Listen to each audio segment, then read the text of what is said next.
तो बीजेपी की तैयारी आपको दिखा रहे हैं, लेकिन इस बीच कांग्रेस से जहां प्रियंका गांधी कुछ कह रही हैं, ये भी आपको सुना। समस्याएं क्या होती हैं आज उत्तर प्रदेश में? सबसे बड़ी समस्याएं क्या है? समस्या ये है कि महिला के पास गैस सिलेंडर भी है तो वो भरवा नहीं पा रही, वो नया खरीद नहीं पा रही। समस्या ये है कि सरसों की तेल जो है 200 रुपये बोतल मिल रही है। समस्या ये है कि किसानों को अपने फसल का दाम नहीं मिल रहा है।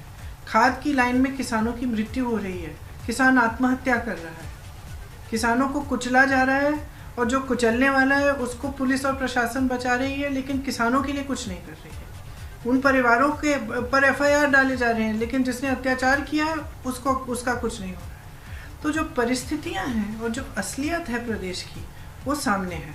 पब्लिक इस असलियत को जानती है। तमाम राजनीतिक दल क्या कर रहे हैं, इस असलियत को छुपा कर या इससे हटकर ऐसी बातें करना चाह रहे हैं, ऐसे मुद्दे उठाना चाह रहे हैं चुनाव के समय जो जज्बाती है।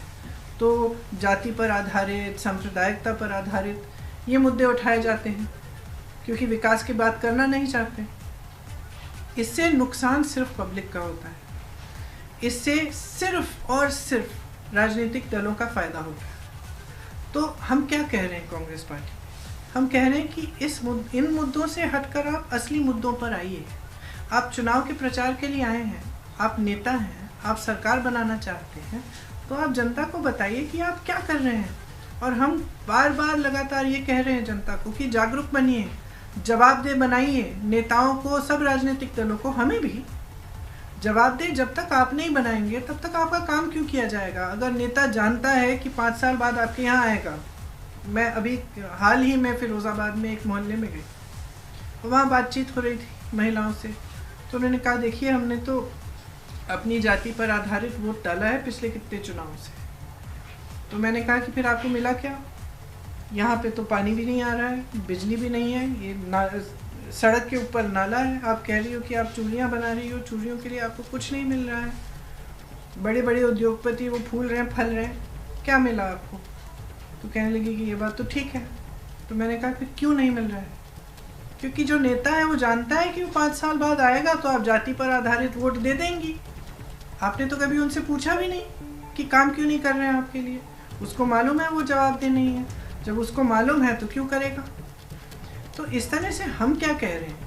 आप कह रहे हैं डिस्कोर्स बदलना है, ये रणनीति है या क्या है, या इसमें चुनाव में फ़ायदा होगा। हम कह रहे हैं कि किसी ना किसी को करना है, ये करना है, लोगों को जागरूक बनाना है, कहना है कि बस बहुत हो गया है, बहुत हो गया, अब हमारे काम की बात करो, आप हमारे लिए करने क्या वाले हो। चुनावों के वक्त में बहुत बड़ा रिस्क है।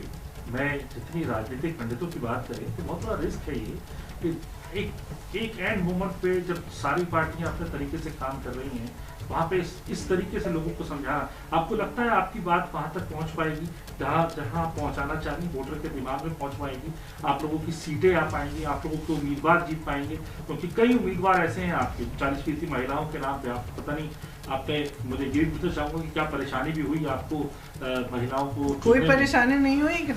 हर सीट में 3-4 महिलाओं के आवेदन पत्र मिले, उससे भी ज़्यादा, तो कोई परेशानी नहीं।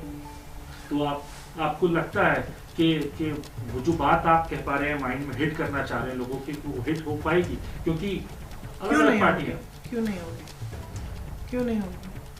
हमारी बात हम पहुंचा रहे हैं, जोरदार तरह से हम प्रचार कर रहे हैं, डोर टू डोर भी कर रहे हैं, क्यों नहीं पहुंचेगी बात? आपने देखा, देखिए ये कोविड की के नियम हैं जो अभी लागू हुए, इससे पहले हमने कहा था कि हम मैराथन करेंगे महिलाओं के लिए।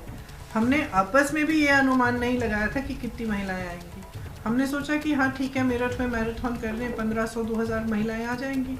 8000 आई, उसके बाद झांसी में की 12000 आई, लखनऊ में की 14000 आई। तो क्योंकि उनके मन में कोई बात है ना, वो उनकी अभिव्यक्ति भी है, उनकी समस्याओं की अभिव्यक्ति भी है। वो चाह रही हैं कि कोई उनकी बात सुने, वो भी चाह रही है कि भाई हम भी तो अपना भविष्य बनाना चाहते हैं, हमें कौन मदद करेगा? तो जब उनके मन में ये बात है तो क्यों नहीं मानेंगे? मतलब महिलाओं का रिस्पॉन्स आपको मिल रहा है, और जो 40% लड़की हूँ लड़ सकती हूँ का नारा है, तो आपको हर गली गली के अंदर वो लड़की। आप बताइए, आप घूमे हैं यूपी में? तो आपने पूछा है महिलाओं से, तो आपको भी एहसास हुआ होगा। अच्छा मैम, एक और आपसे बात पूछना चाहूँगा कि आप लड़की लड़ सकती हूँ का नारा दे रहे हैं। आज हमने प्रेस कॉन्फ्रेंस भी देखी है करीब, यहाँ पर भी आपसे ये सवाल पूछा गया कि यूपी में ही लड़की लड़ रही है, बाकी जगहों पे आपके प्रदेश शुरुआत कहीं से तो होनी चाहिए ना। जब शुरुआत होती है तो कहीं से होती है, एक जगह से होती है। अब उत्तर प्रदेश की प्रभारी मैं हूँ, मैंने शुरुआत की। मैं तो चाहती हूँ कि पूरे देश भर में हो और इसके बाद मैं कोशिश करूँगी कि हमारे सारे प्रदेशों में हो, क्यों नहीं। क्योंकि पंजाब की लिस्ट निकली थी। अब ये तो वो बात हुई ना कि इसके बारे में हम आलोचना क्या करें, तो कुछ ना कुछ निकालना पड़ेगा। चलो यही निकाल लेते हैं कि यहीं पे क्यों हो रहा है ना। नहीं, आपको उस बात पे आपको क्योंकि आप जानते हैं कि ये जो मूवमेंट है इसमें एक ऊर्जा है और ये सही बात है।